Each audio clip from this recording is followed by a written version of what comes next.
Ada, sangat ada drama. Mungkin beliau tidak, ya seperti yang ada di beberapa video upload aku gitu ya. Ya beliau tidak menyangka bahwa aku bisa dapat alamat, padahal sebenarnya itu dari netizen.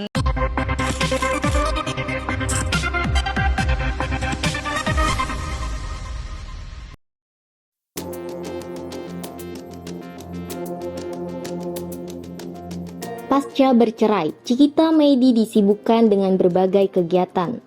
Tak ingin larut dalam kesedihan, Cikita kali ini mengajak penonton noskip untuk melihat persiapan olahraga padel. Jika yang lainnya memilih berlibur ke luar negeri, Ciki lebih memilih menghabiskan waktu bersama para sahabatnya.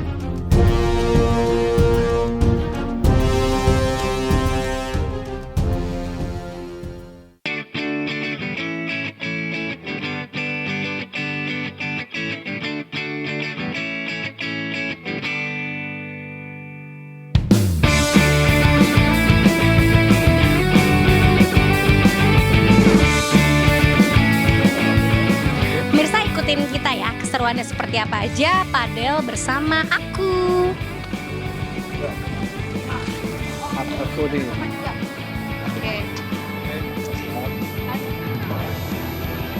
Hai pemirsa, kita sekarang sudah di court nggak tahu berapa. Aku mau mampir sama host yang ngajakin aku, tapi lagi sibuk. Ya, hai Doksis. Hai. Sama aku disuruh main nih bentar lagi. Pemirsa mau tahu keseruannya di court 9 aku sama siapa? Kamu lawan Kafeti Mimi. Oh, oke. Ikutin keseruannya, aku sudah ronde keempat. Semoga nggak kalah lagi. Yang penting tuh bukan kalah menang, yang penting keringetan. Keringat ya udah. Dan yang penting ketemu aku kan. Aku tahu mulu sama dia. Jadi ya udah yuk ikutin keseruannya yuk. Ikutin. Waktu nggak dapet.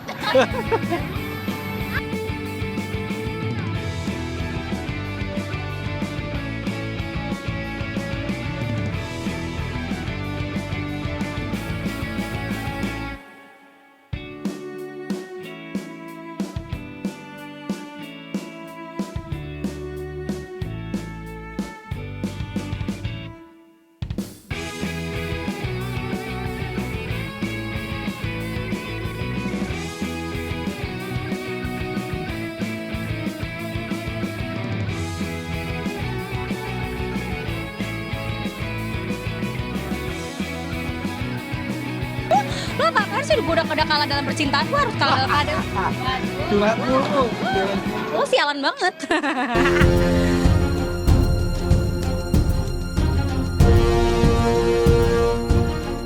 2025 menjadi tahun yang kelam bagi Cikita.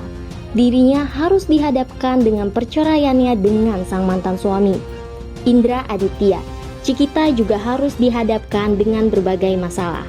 Meski sudah berpisah secara resmi, Cikita masih harus menghadapi berbagai persoalan dengan sang mantan suami.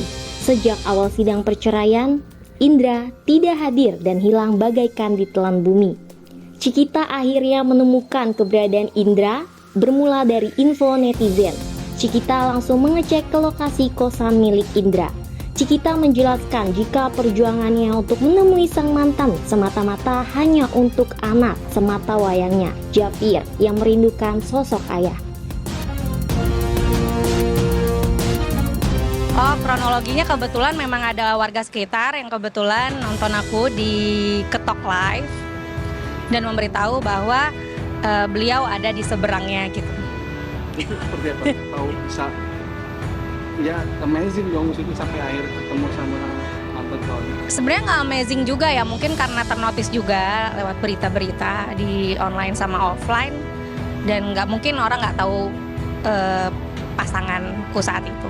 Ya udah ada yang kasih tahu, terus aku langsung ya sholat lah ya, berdoa ya Allah. Dari kemarin kan kita nggak pernah ketemu ya, dari Juni, dari persidangan dan selalu menghindar. Kayaknya aku pribadi harus menurunkan ego demi anak, karena anak kan sempat ngigau, ya kan, ada beberapa kali mimpi ayahnya. Ya udah, aku pikir aku juga sudah pegang akta cerai, sudah cerai dan tidak ada omongan sudah jelas ya lewat secari kertas, ya sudah akhirnya aku berpikir bahwa ya aku harus membuat satu perubahan lah ya untuk tujuannya co-parenting. Dari Citra maksud apakah ada drama-drama? Ada, sangat ada drama. Mungkin beliau tidak, ya seperti yang ada di beberapa video upload aku gitu ya. Ya beliau tidak menyangka bahwa aku bisa dapat alamat, padahal sebenarnya itu dari netizen Indonesia juga yang memberitahu. Dan aku pikir bukan saatnya lagi untuk menyelesaikan dengan cara kekanak-kanakan, kabur dari masalah, karena dia adalah seorang imam, ayah. Tidak ada mantan ayah, mantan suami istri, mantan istri itu ada. Ya udah, aku cuman Bismillah aja, nggak merencanakan sesuatu. Tapi memang kemarin kita ngecek dulu apakah benar beliau di situ, karena kami juga nggak mau membuat keadaan di rukun tetangga, rukun warga tersebut jadi menggaduh. Dan akhirnya aku membuat surat juga, izin juga ketua Danru, ketua RT, bahwa di situ ada seseorang yang masih dalam hubungan keluarga kami saat itu. Tapi tidak ada keributan. Sebenarnya ada selisih, tapi akhirnya dari pihak pengacara beliau sudah datang. Akhirnya datang, kita ketemu, biasanya kan di media kita saut-sautan, tapi ternyata dengan kearifan dan kebijaksanaan beliau dan mungkin karena pasangan saat itu kaget, kaget ternyata saya dan anak dan adik saya datang. Ya ketakutan sih, lebih ke arah pasangan ketakutan saat itu. Dan ya kami cukup paham mungkin dia masih dalam keadaan psikologi yang tidak baik. Dan aku pun juga dalam penyembuhan, dalam artian penyembuhan dalam ya after divorce lah. Bingung, lebih ke arah bingung, kosong. Dan tambah lagi kan memang ada sedikit perselisihan yang ke arah untuk masa depan anak, seperti nafkah yang tertunggak gitu ya. Tapi akhirnya dari nafkah yang tertunggak itu beliau hanya sanggup melunasi 4 bulan dari total 6 bulan. 10 juta.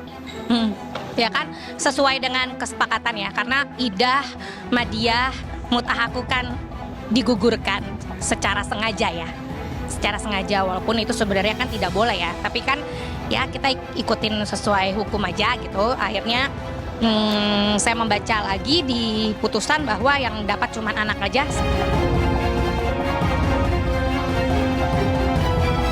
Meski sudah berpisah, pihak Cikita dengan Indra masih terus berselisih.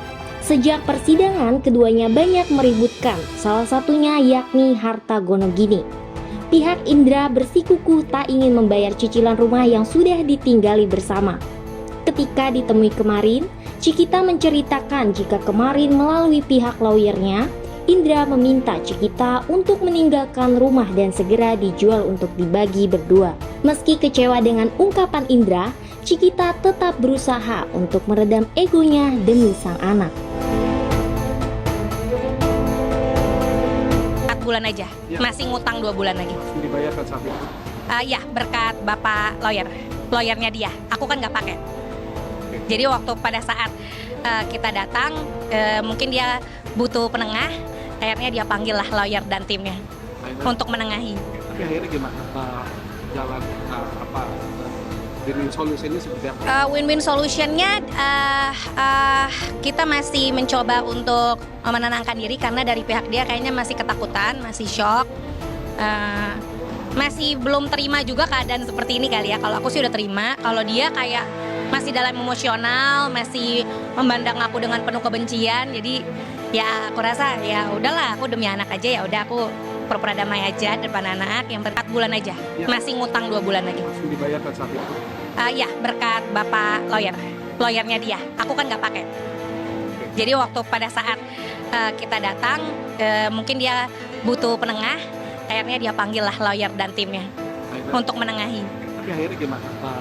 Jalan win-win solutionnya seperti apa? Win-win solutionnya kita masih mencoba untuk menenangkan diri, karena dari pihak dia kayaknya masih ketakutan, masih shock, masih belum terima juga keadaan seperti ini kali ya. Kalau aku sih udah terima, kalau dia kayak masih dalam emosional, masih memandang aku dengan penuh kebencian. Jadi ya aku rasa ya udahlah, aku demi anak aja, ya udah aku pura-pura damai aja depan anak. Yang Dia suruh aku ngontrak keluar dari rumah dengan alasan dengan alasan harus dijual dan dibagi 2.